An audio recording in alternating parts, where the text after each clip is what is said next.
বাংলাদেশিদের ভিসা নিয়ে খালিজ টাইমে একটি সংবাদ প্রচারিত হয়েছে। সো খালিজ টাইম হচ্ছে সংযুক্ত আরব আমিরাতের প্রধান সারির একটি সংবাদ মাধ্যম বা সংবাদ পত্রিকা। সো এই সংবাদের অবশ্যই গুরুত্ব রয়েছে। যে নিউজটি প্রচারের পরে আবারও বাংলাদেশিদের ভিসা খুলে দেওয়ার বিষয়টা বা খুলে দিয়েছে কিনা এই বিষয়টা মানে আলোচনার শেষে চলে এসেছে, আমরা বলতে পারি টক অফ দ্য টাউন বলতে পারি। তো এখন কথা হচ্ছে যে এই মানে কি বলছে, যেটার ভিত্তিতে অনেকে বলতেছে ভিসা খুলে গেছে, অনেকে বলতেছে ভিসা খুলে যাবে। সো আসলে এই নিউজটা একটু পর্যালোচনা করা দরকার। সো আসুন আমরা নিউজটা একটু পর্যালোচনা করি যে খালিজ টাইমে আসলে কি নিউজ আসছে, সেটার ডিটেলসটা কি। হ্যাঁ, তো মূলত কথা হচ্ছে যে খালিজ টাইমে যে সংবাদটা প্রচারিত হয়েছে, সো সেটা হয়েছে যে কিছুদিন আগে, দু একদিন আগে দুবাইতে বাংলাদেশের স্বাধীনতা দিবস, বাংলাদেশের যে জাতীয় দিবস উপলক্ষে ৫৫তম জাতীয় দিবস উপলক্ষে একটা অনুষ্ঠানের আয়োজন করা হয়, যেখানে বাংলাদেশের অ্যাম্বাসেডর, বাংলাদেশের দুবাই কাউন্সিলর জেনারেল সেখানে অ্যাটেন্ড হয় এবং সেখানে ইউএইর কিছু ইউএইর ঊর্ধ্বতন কর্মকর্তারাও ছিল এবং সেখানে অন্যান্য দেশের রাষ্ট্রদূতরাও উপস্থিত ছিলেন। তো সেখানে উনি কিছু কথা বলেছেন, সেটার উদ্ধৃতি দিয়েই মূলত খালিজ টাইমে এই সংবাদটি প্রকাশিত হয়েছে। সো আসুন আমরা অ্যানালাইসিস করি যে এখানে কি বলা হয়েছে। খালিজ টাইমের এই সংবাদটি প্রকাশিত হয়েছে ২৪শে এপ্রিল যে সকাল ১০টায় এই সংবাদটি প্রকাশিত হয়েছে। সেখানে বলা হচ্ছে যে UAE Bangladesh discuss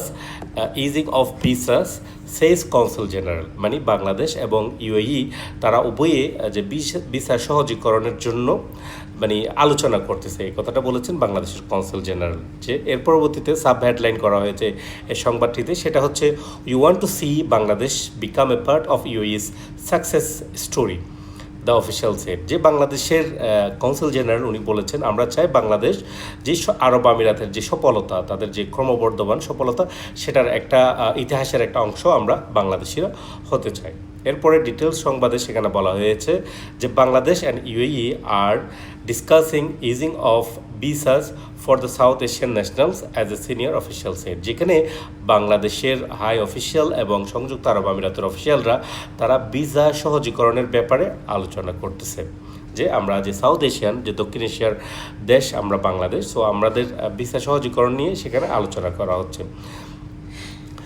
MD Rashiduzzaman, the Consul General of Bangladesh in Dubai and the Northern Emirates, said that the population of Bangladesh in the UAE stands at roughly 1 million. যে বাংলাদেশের কনসুল জেনারেল উনি বললেন, যিনি দুবাই এবং নর্দার্ন ইমারাতের যে console general, উনি বলতেন যে আমরা রাফলি বাংলাদেশের মানুষ সংযুক্ত আরব আমিরাতে অলমোস্ট 1 মিলিয়ন, 10 লক্ষ মতো মানুষ আমরা আছি।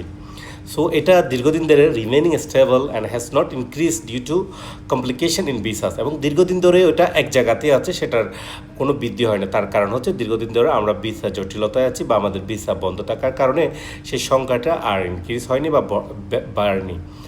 In interview with Khaleej time on occasion of the celebration of the country's 55th Independence and National Day in Dubai, যে ৫৫তম জাতীয় দিবস উপলক্ষে দুবাইতে যে একটি অকেশন, যে একটি অনুষ্ঠান অনুষ্ঠিত হয়েছে, সেখানেই মূলত খালিজ টাইমের সাথে সাক্ষাৎকারে আমাদের কনসুল জেনারেল এই কথাগুলো বলেছেন।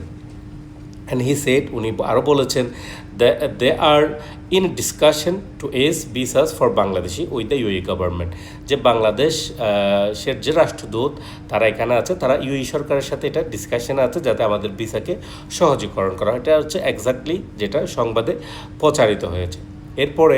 এরপরে হচ্ছে he added the Bangladesh professionals work in various industries and as entrepreneurs contributing to the UAE's economic growth.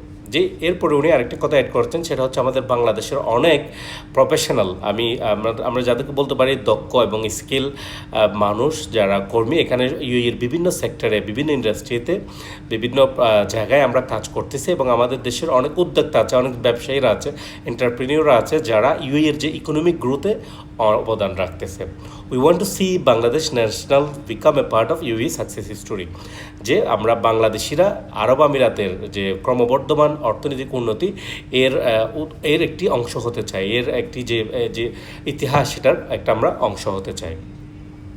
এরপরে হচ্ছে Mohammad Al Bari, head of protocol and operations, ministries of foreign affairs, যে ইউএইর মোহাম্মদ আল বারি, যিনি ফরেন অ্যাফেয়ার্সের একজন ঊর্ধ্বতন কর্মকর্তা Dubai office, and Tarek Ahmed, ambassador of Bangladesh in the UAE, এবং mister Tarek Ahmad, জনাব তারেক আহমদ, আমাদের সংযুক্ত আরব আমিরাতের মহামান্য রাষ্ট্রদূত, and around 300 guests including diplomats of other countries attend the event, যেখানে অ্যাম্বাসেডার সহ আরও 300 ডিস্টিংগুইশ গেস্ট উপস্থিত ছিলেন, যেখানে ছিলেন বিভিন্ন দেশের ডিপ্লোম্যাটরা, হ্যাঁ, সেখানে অ্যাটেন্ড করেন।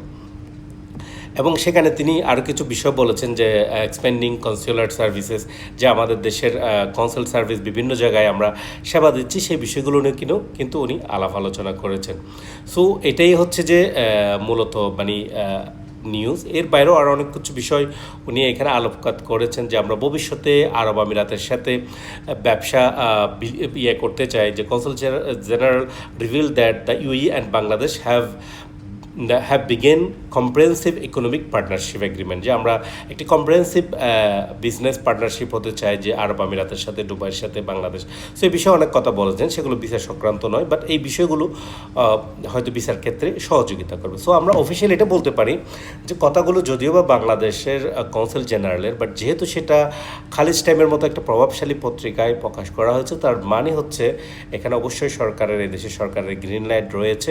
আমরা আশা করতে পারি যে বাংলাদেশিদের সাধারণ ভিসা, লেবার ভিসাগুলো হয়তো অদূর ভবিষ্যতে খুলে যাবে বা খুলে যেতে পারে, বাট এখনও সেটা খুলে যায়নি, সেটা এখনও খুলেনি। সো আপনারা প্রতারিত হওয়ার কিছু নেই। খুলে গেলে সেটা অবশ্যই আপনারা ক্লিয়ারলি জানতে পারবেন। বিশেষ করে আমাদের বাংলাদেশ অ্যাম্বাসি যারা আছে, তারা এই ব্যাপারে স্টেটমেন্ট দেবেন, তারা অফিসিয়ালি জানাবেন। আমাদের অনেকগুলো প্রপার চ্যানেল আছে, যে যারা নিউজ চ্যানেল আছে তাদের কাছে শুনবেন, আপনারা প্রতারিত হবেন না। বিভিন্ন এজেন্সি, ট্রাভেল এজেন্সি, এদের কথা শুনে প্রতারিত হবেন না। সো ওয়েট করেন, এখনও সব কিছু ওপেন হয়ে যায় নাই। ওনারা বলতেছেন যে এটা নিয়ে কাজ করতেছেন। সেই বিষয়টা আসলে মূলত খালিজ টাইমে আসছে। আশা করি আপনারা বুঝতে পেরেছেন। আর আমি আমার সাধ্যমতো চেষ্টা করি যে বোঝানোর, তারপরে লিমিটেশন থাকতে পারে, আমি মানুষ। সো কেউ যদি না বোঝেন আমার কথাগুলো, আন্তরিকভাবে দুঃখিত। যারা বুঝেছেন তাদের জন্য শুভকামনা। সবাই ভালো থাকবেন, সুস্থ থাকবেন। আসসালামু আলাইকুম ওয়া রাহমাতুল্লাহ।